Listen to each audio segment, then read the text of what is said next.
क्या कहना चाहेंगे बीजेपी ज्वाइन करने के साथ आज पहला दिन मुख्यालय में आप आए? आज पहली बार मेरा बीजेपी कार्यालय के अंदर जयपुर में आगमन हुआ है और जिस तरीके से वार्म वेलकम मुझे यहाँ पर सभी लोगों ने, पंचारिया जी ने और पार्टी के सभी अधिकारियों ने, जो यहाँ पर पदाधिकारियों ने मेरे को करी है, उसके लिए मैं बहुत बहुत आभार व्यक्त करती हूँ। और मैं भी यही बात कह रही थी कि लग नहीं रहा है कि कोई नई पार्टी के अंदर आया है। जिस तरीके का जोश पार्टी ने मुझ में जताया है, लीडरशिप ने, टॉप लीडरशिप ने मुझ में जताया है, मेरा हर प्रयास रहेगा कि आने वाले 2023 के और 2024 के जो इलेक्शंस होंगे उसके अंदर पार्टी को मजबूत कर सकूं। जहां पार्टी मेरी ड्यूटी और जरूरत समझेगी वहां पर ज्योति मिर्धा उनके लिए हाजिर रहेगी।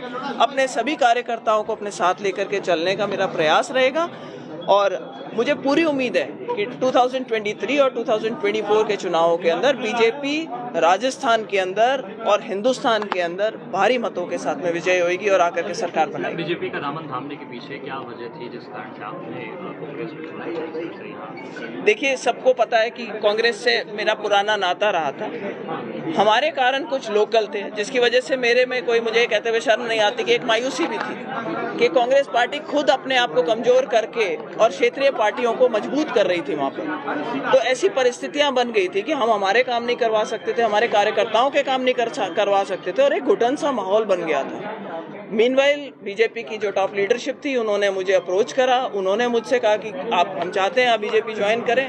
और मेरी उनसे सिर्फ, जो सब कहते हैं कि भाई आपकी उनसे क्या बातचीत हुई, क्या आपके शर्तें रखी गई, मैंने कहा साहब मेरी कोई शर्त नहीं है, मेरी सिर्फ एक शर्त है कि मुझे काम करने का, मेरा पॉइंट प्रूव करने का मौका दिया जाए। ईमानदारी से अगर पार्टी मुझे आगे रखती है, काम करने का मौका देती है, तो मैं तो सिर्फ एक जिसको कहते हैं कि दिल से काम करना चाहते हैं। लोगों की सेवा। जी ये कह रहे थे कि आपके परिवार पर दबाव बनाया गया, ईडी भेजी गई ससुराल पक्ष पर, क्या बहुत अच्छा किया कि आपने सवाल किया। आप नहीं करते तो मैं आपसे करने के लिए रिक्वेस्ट करती इस सवाल की, क्योंकि हनुमान जी के पास में और कुछ नहीं है बोलने के लिए। आपको मैं रिकॉर्ड स्ट्रेट करना चाहती हूँ। यहाँ पे बहुत से मीडिया के लोग हैं, मुझ पे, मेरे हस्बैंड पे, मेरे फादर इन लॉ, मेरे मदर इन लॉ, हमारे पे कभी कोई कार्रवाई ईडी की, सीबीआई की, किसी चार्जशीट में, किसी एफआईआर के अंदर कभी नाम आना हो, ऐसा कोई मुद्दा नहीं हुआ। मेरे ब्रदर इन लॉ जो कि इंडिया बुल्स के अंदर थे, उन्होंने जो भी एग्जीक्यूटिव पोजीशंस थी वो सारी की सारी 2022 तक अलग अलग कंपनियों के अंदर छोड़ चुके थे।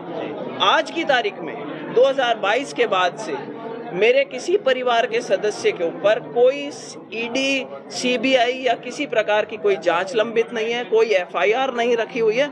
तो हनुमान बेनीवाल जी से मेरा सिर्फ ये निवेदन है कि अपना रिकॉर्ड स्ट्रेट करें और ऐसे अनर्गल किसी के ऊपर इल्जाम लगाने की जरूरत नहीं कि दबाव के अंदर हो। जो लोग ज्योति मिर्धा को जानते हैं वो ये भी जानते हैं कि ज्योति मिर्धा को आप आर्म ट्विस्ट करके कोई राजनीति तो छोड़ो, कोई दूसरा काम भी मुझसे नहीं करवा सकते। कैसे आप उन्हें चुनौती देंगे मैडम, क्योंकि आप चुनौती आपके सामने फिर से बड़ी रहेगी, बीजेपी के साथ में आप जाएंगे तो कैसे चुनौती आप दे सकेंगे? देखिए, चुनौती देने की बात ही नहीं है, वो चुनौती में कहीं अड़ेंगे ही नहीं। उन्होंने खुद अपने इंटरव्यूज के अंदर बाद में ये बात बोली कि साहब आपने बीजेपी का दामन क्यों थामा था। तो उन्होंने इंटरव्यू में बोला कि एक परिवार से मेरी राजनीतिक रंजिश थी और उसको हराने के लिए मुझे कुछ एक्स्ट्रा वोटों की जरूरत थी। इसका मतलब ये है कि पहली बात, उनके पास पूरे वोट नहीं है, तो उन्होंने बीजेपी का दामन थामा था सिर्फ मुझे हराने के लिए। आज बीजेपी से उनका गठबंधन टूट चुका है। कांग्रेस के अंदर नेता खुले में उनकी खिलाफत करने के अंदर आ रहे हैं कि ये जो अंदर खाने, जो आप गठबंधन की बातें कर रहे हैं या ठगबंधन की बातें कर रहे हैं, इनको बंद करिए। हम नहीं चाहते कि आप अपना काडर कमजोर करें। तो बड़े बड़े नेता कांग्रेस के, चाहे वो हमारे सचिन पायलट जी हों, चाहे वो हरीश चौधरी जी हों, चाहे दिव्या मदेरणा जी हों, सारे ओपन में आकर के और कांग्रेस के अंदर भी यही कह रहे हैं कि गठबंधन मत करो। अगर अकेले में हनुमान बेनीवाल आते हैं तो मेरी चुनौती है उनको कि आए और चुनाव लड़े। पार्टी बनाना कोई बहुत बड़ी बात नहीं होती।